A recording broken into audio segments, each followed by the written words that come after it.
everyone! Seeing as it is already July, I figured I should probably do my June wrap-up at some point, so here it is. These are all the books that I read in June and what I thought of them, basically. Also, I've decided that I like standing up while I do videos, so this might be a thing that stays. I don't know. First book that I read in June is The Rose Society by Marie Lu, which is the second book in the Young Elite series. So this is basically just the continuing adventures of Adelina and co. and daggers and everything. Not much that I can say without spoiling the series, really. It's hard to talk about second and third books if, you know, you don't want to spoil what happens in the first one or whatever. Basically, I really love the series. I think it's really great, and I rated this book 4 out of 5 stars. And then, of course, I also read The Midnight Star by Marie Lu, which is the third and final book in the series. I really love this book. I thought that the world building and the mythology really came well into this book, and it was just really interesting to see that whole side of things. And the writing was just really beautiful and everything. So yeah, I just thought it was a really great conclusion to the series. And I rated it 4.5 out of 5 stars. The next book that I read, I don't actually have with me because it was a library book and I had to return it. But it is the graphic novel Giant Days Volume 2. And it's written by Jen Allison with art by Alyssa Trayman and Max Sarin. Basically, this is a really cute series. It's about 3 girls who are in university and kind of their misadventures and the crazy stuff that happens to them there. The art is really beautiful and the characters are very relatable and very interesting and everything like that. So yeah, I really enjoyed it and I rated it 3.5 out of 5 stars. And the next book I read was also a graphic novel, but I guess less of a graphic novel, more of a manga.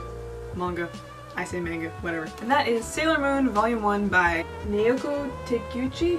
I did not pronounce that correctly. I'm sorry. I mean, if you know anything about me, you know I love Sailor Moon.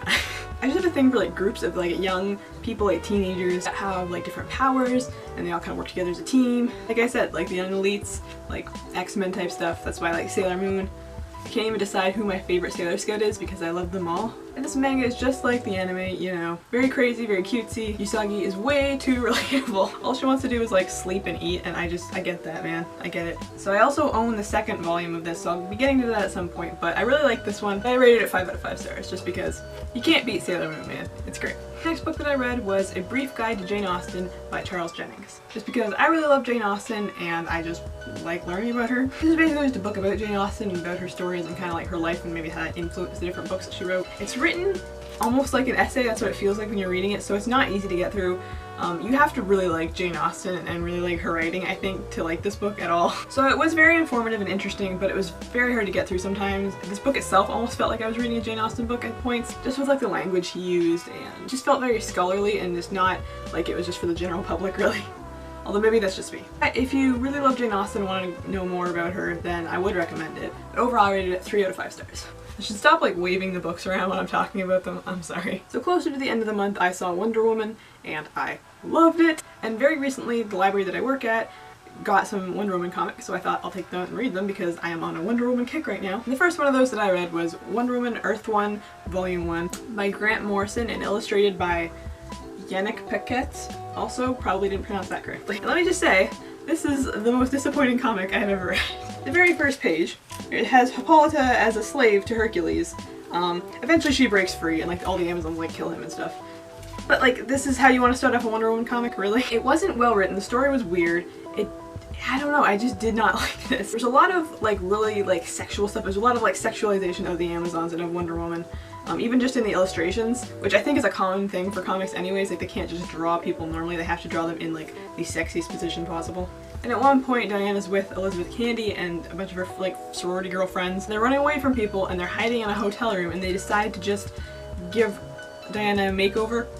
Because apparently that's what girls do when they're on their own hotel rooms. Like, it just feels like Grant Morrison has never met a woman in his life, and this is how he thinks they act. I just felt mad while I was reading it, I didn't like it. If you want a good Wonder Woman story, don't read this. I gave it 2 stars, and that's being generous. Basically, I mean, the art was really well drawn, although I didn't like the way they drew the Amazons or Wonder Woman sometimes. It's nice art.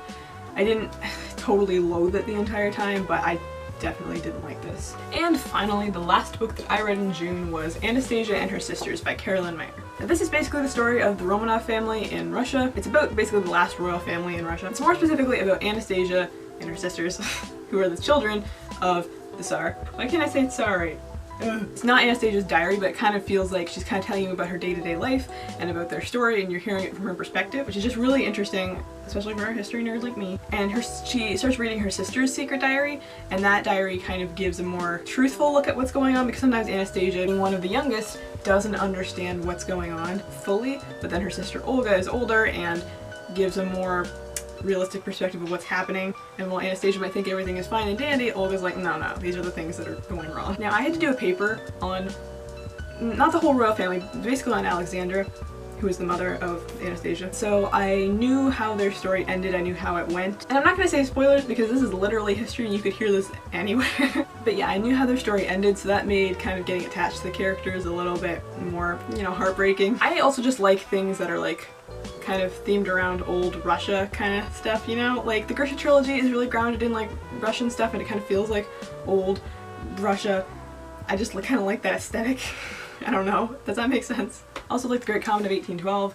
I was listening to that a lot while I was reading this, which was interesting because they're basically 100 years apart. Anyway, that was a really scatterbrained description of what this book is about. I really liked it. I really like reading historical fiction, even though this isn't really historical fiction, it's just historical. Anyway, I love this. I rated it 4 out of 5 stars, and I would recommend it to you if you also like reading about history, or if you are interested at all in the Romanov family. So those are all the books that I read in June. I'm pretty proud of myself for reading as many books as I did this month. I'm trying to read more in the summer because I know that once school starts again, I'm gonna have a lot of trouble keeping up with my reading goal, which I probably shouldn't have raised as much as I did. To be fair, I only raised it by 6 books, but I barely made it last year, so we're gonna see how this goes. But it's all arbitrary anyway. If I don't meet it, not a big deal. Anyway, let me know down in the comments what books you read this month, and if you've read any of the books that I mentioned. I hope you all have a lovely week. Get out and enjoy the summer weather, unless you live in like Australia or something where it's not summer. Sorry. Anyway, yeah, have a great week and I will see you some other time. Bye!